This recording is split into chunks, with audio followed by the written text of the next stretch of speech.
So day one of the TiEcon 2025 conference, and we have with us Satyan Gajwani, Vice Chairman, Times Internet. Thank you so much for joining us. Excellent conversation, excellent panel out there. How's your experience on day one of TiEcon? It's great. Really full audience, really high energy crowd, and just really interesting speakers, all from mostly around the sports, media, and entertainment world, but really diverse experiences and backgrounds. I love that.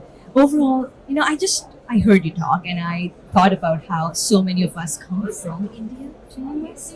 You're on the other side. You're born here, raised here, and you're going back to India more so, and that cultural genuineness, so to speak, that seems to be the core messaging of the business that you're in. Absolutely. I think today we think really about the global Indian population. So, like you said, there's a lot of people who historically moved from India to America.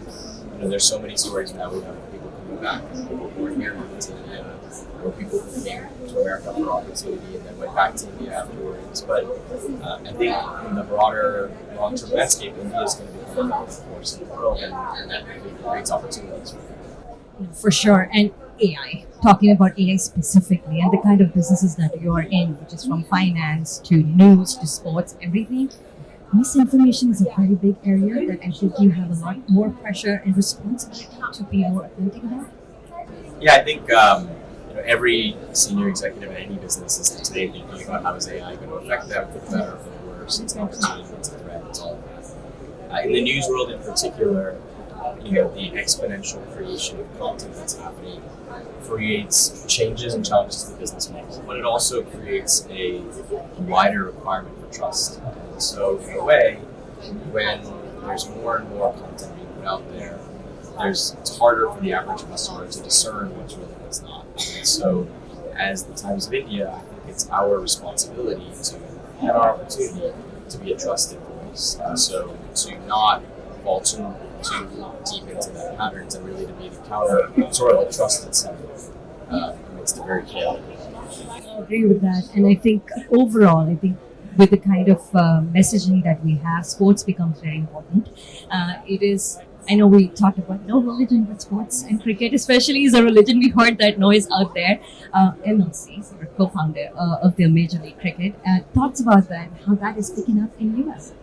Yeah, I mean, cricket and sport in general is so exciting because on one hand, it's incredibly meritocratic. The best players rise up. It doesn't matter who you are, where you're from, who your dad is. It's really about your capability.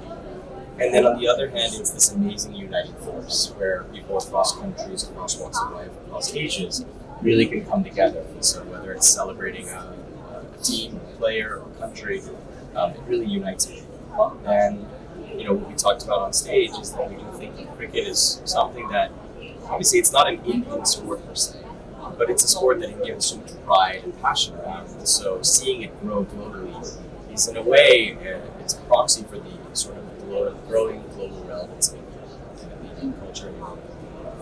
That's where the stories come in. There is this AI aspect of it, which enables the existing innovations and I would say amplifying the trends. But at the same time, the stories, Vaibhav Suryavanshi, these kind of stories really make AI become a better place to be, because that's the whole fear people have, the skepticism around it, and these human stories really add to it. Yeah, I think the world is moving in this space where part of it's becoming more and more quantitative, data-oriented, AI-driven, automatic, very, very objective, dispassionate. And then there's this other side of life that's very experiential, very emotional, very story-specific, very personality-specific, and narrative-specific. And so, in a way, both of those have power. And so, when you think about stories and characters and people, the amount people are willing to pay to experience something really special is only going up. Because the world is so calculated in so many ways that having those really strong emotional connections are really valuable. So cricket's both of us. Absolutely, for sure. And Major League Cricket is also debuting in this place in San Francisco, and the preparations all galore after the IPL. That one starts off. That's right. So we built our first stadium in Dallas, Texas, and that's where we've hosted matches in the first couple of seasons. We'll continue to host there. But this year, what we're really excited about is the Oakland Coliseum, which is the iconic baseball stadium that housed the Oakland A's before they moved out.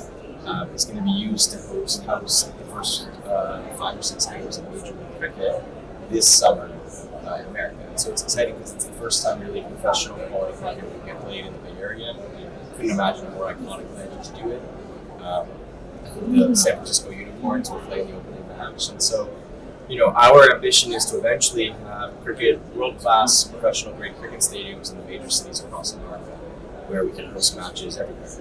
And so this is one step in that direction, but it's really exciting. Which will set us up for the LA 28 Olympics. That's right. So the next stadium that's sort of on the radar is going to come up in Pomona, California, Southern California. And so that will likely host some of the Olympics matches that happen. But you will see stadiums pop up in the next 5 years in many other cities. And so, part of our ambition with Major League Cricket was, everyone can launch franchises and build teams, but how do you get to experience it? And so a big part of the business strategy has been baked around building stadiums and infrastructure to actually experience the games. Talking to you, Satyan. Thank you so much for your time.